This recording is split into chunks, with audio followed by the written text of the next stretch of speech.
পশ্চিম Europe পেরিয়ে মধ্য ইউরোপেও ছড়িয়ে পড়েছে তীব্র তাপপ্রবাহ।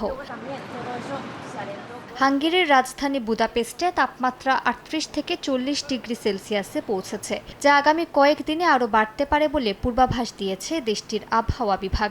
রাজধানীসহ মধ্য হাঙ্গেরির বিস্তীর্ণ এলাকায় জারি করা হয়েছে সর্বোচ্চ রেড হিট ওয়ার্নিং। প্রচণ্ড গরমে সংসদ ভবনের বাইরে কৃত্রিম পানির ফোয়ারা নিচে আশ্রয় নিতে দেখা গেছে পর্যটকদের। আমার মনে হয় এটা পৃথিবীর পরিবর্তনেরই অংশ এবং যা বৈশ্বিক উন্নয়নের বাস্তবতা।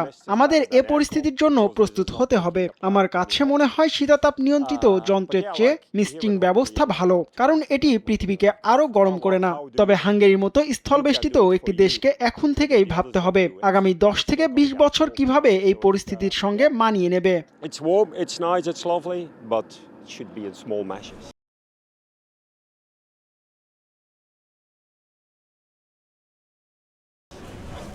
জার্মানিতেও ভাঙছে রেকর্ড। শুক্রবার ফরাসি সীমান্তবর্তী সারব্রুকেন এলাকায় ৪১.৩ ডিগ্রি সেলসিয়াস তাপমাত্রা রেকর্ড করা হয়েছে, যা দেশটির ইতিহাসে সর্বোচ্চ।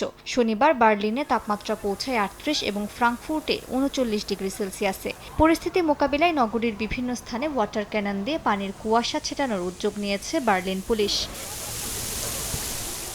চেক প্রজাতন্ত্রেও তীব্র তাপপ্রবাহে জনজীবন বিপর্যস্ত হয়ে পড়েছে। রাজধানী প্রাগ সহ দেশের সব অঞ্চলে সতর্কতা জারি করেছে চেক হাইড্রোমেটিওরোলজিক্যাল ইনস্টিটিউট।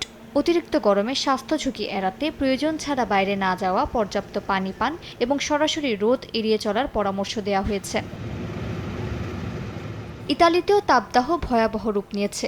দেশটির বিভিন্ন অঞ্চলে তাপমাত্রা ৪০ ডিগ্রি সেলসিয়াসের কাছাকাছি পৌঁছেছে, আর অনুভূত তাপমাত্রা আরও ২ থেকে ৩ ডিগ্রি বেশি। এ অবস্থায় রোমের পিয়াচ্চা ভিত্তরীয় এলাকার রাস্তার পাশে পার্ক করে রাখা একটি গাড়িতে অতিরিক্ত গরমে আগুন ধরে যায়। দ্রুত ফায়ার সার্ভিস আগুন নিয়ন্ত্রণে আনলেও কয়েকটি গাড়ি পুড়ে যায়। এ ঘটনায় কেউ হতাহত না হলেও চরম তাপদাহে নতুন ঝুঁকি তৈরি হয়েছে। মালিহা সুহরওয়ার্দী, সময় সংবাদ।